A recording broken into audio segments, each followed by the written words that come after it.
Hey, how's it going, guys? This is Spider64 back here once again.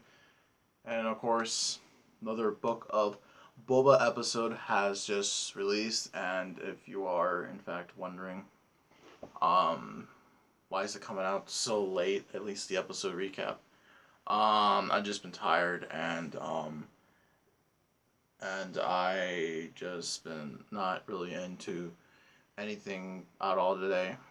And but I am gonna try to at least talk about this recent episode of the Book of Boba Fett because, damn, it's the best episode, at least so far, because of one particular reason. But um, with that being said in mind, let's get into it.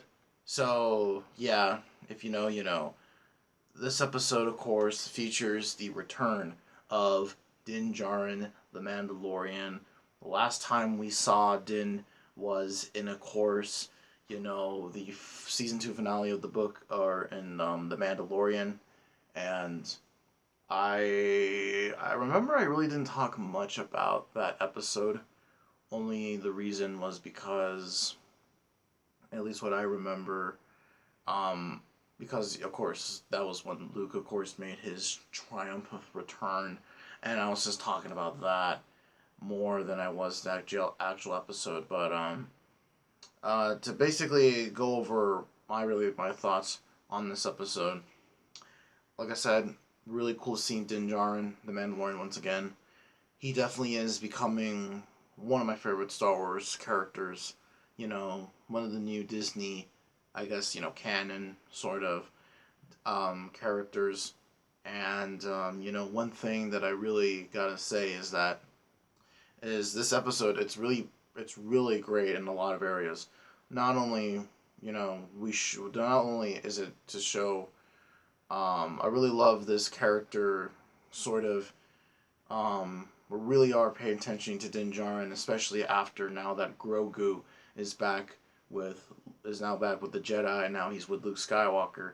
Now what does Din do? And well, he's kind of gone back to old habits. He's now a bounty hunter once again, and that opening scene where he just goes ballistic on those butchers was just amazing, and just taking the dark saber and just absolutely cutting their leader in half. He got mauled. Damn, I've never seen that violence out of a lightsaber fight in so long, and that's just like it was great. It was really great, and of course in this episode, also props to the ILM group also too, because this also I really that whole planet, or that whole ring around the whole ring city, around like a planet, that looks pretty freaking cool, and all that sort of stuff. This episode really did look visually really beautiful, and the cinematography is really great in this also as well. And we also get to see the reappearance of the Armorer and, of course, Paz Vizsla, two Mandalorians that were in season 1 of The Mandalorian.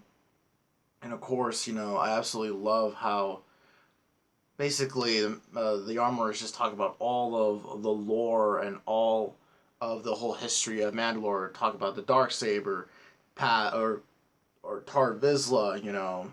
Basically also explaining the fact that, hey, that after basically Bo-Katan was practically given the dark saber from Sabine from Rebels, which by the way I'll still talk about Rebels, but not today, but here.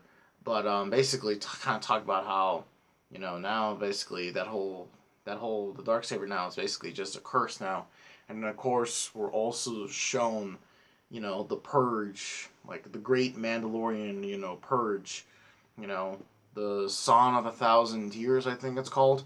We see all these TIE bombers just going and bombing Mandalore, and then of course the main city of Zendari, and of course we see the K2 security droids, and then a bunch of probe droids walking through the fire like like Terminators practically, bro, and just absolutely killing all of the Mandalorians. And damn, that was beautiful and sad. So God, rip Mandalore and rip Camino. Damn, two iconic Clone Wars locations just gone like that. And basically throughout the rest of the episode, Din is really having a hard time with the dark saber, which lines up to what was established previously in Rebels. Because if you don't know, the dark saber is not like any other lightsaber. Of course, different crystal, different hilt, different blade, different everything. But of course, they really like are saying that the dark saber is heavy and all that sort of stuff. And of course, Din is just not paying attention because he probably has Grogu on his mind. And of course, Paz Vizsla, basically who's jealous because Din has the dark saber, then challenges him to a fight. And after that fight commends, which by the way I knew they were going to have a fight. If you're a Vizsla, you're just gonna be pissed off of anyone else and all that sort of stuff. But basically, though, what happens is the armor asks Din, "Have you taken off your Mandalorian helmet?" And he said, "Yeah." And basically, kind of just he's kind of just kicked out of the only thing that he knows, the only family that he knows, and all that sort of stuff. And now, basically, just walking around without a purpose. Which, by the way, I have no idea why people are really mad at just Mandalorian just walking, along. The dude's cool, dude cool, walks around cool, that sort of stuff, like, a cowboy and all that sort of stuff. So what happens is that he hops onto a Starliner, which is probably going to be that crappy looking Disney hotel or that Star Wars hotel at Disney, like in the next few couple of years or something like that. Goes to Tatooine, ironically enough.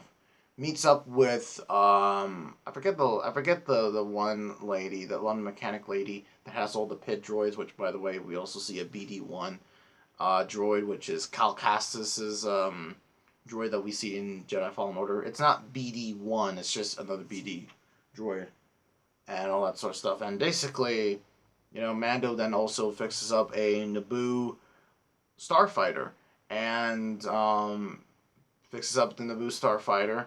And I really gotta appreciate one thing about this whole episode, and that is this episode was a big tribute to.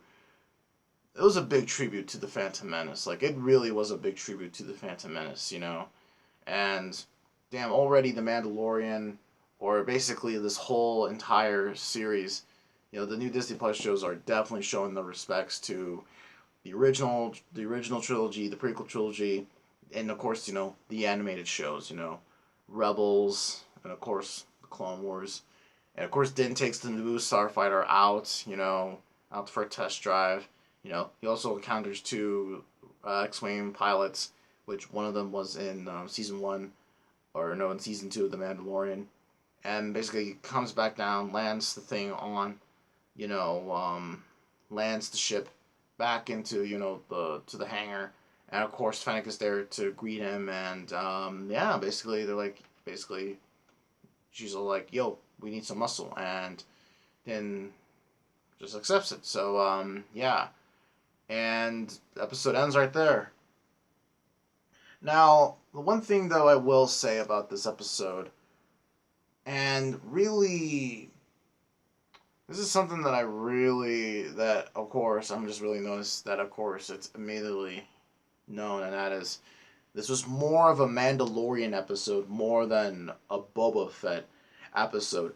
And I just don't know why, but so okay, for order the show to be good, we really just needed Mando season. We just really need to see the Mandalorian again. I mean, I don't know, because don't get me wrong, I really love the story that they're presenting, and it really is a great setup for Mando season 3, which I'm very intrigued to see. But kind of detracted a little bit from the book of Boba Fett, or from the Boba Fett story, which we got 2 episodes left, and I'm just really going to be saying this right now, but the show has, don't get me wrong, I like this show, it's just had a lot of hit and miss, it's just either been hit or miss. I liked the first 2 episodes, I hated the 3rd one, 4th one was pretty good, and I like this one, of course. But there's some things I still am not just so sure about this whole series and all that sort of stuff. And really, to be fair, this is also, the Book of Boba Fett is considered to be the Mandalorian season 2.5. So I guess, how that makes sense. But we got 2 episodes left. It's going to be interesting to see how things go. Maybe we'll get some surprises. Maybe we'll see some more characters. I don't think he's going to see Grogu and Luke this early. I want them to save that for season 3, but hey, who knows? Still no Bosk, Dengar, Cad Bane, or anyone like that. I don't expect Omega to be in this thing, but anyways, thank you guys for watching me just trying to get through this whole thing. We'll see you in the next video.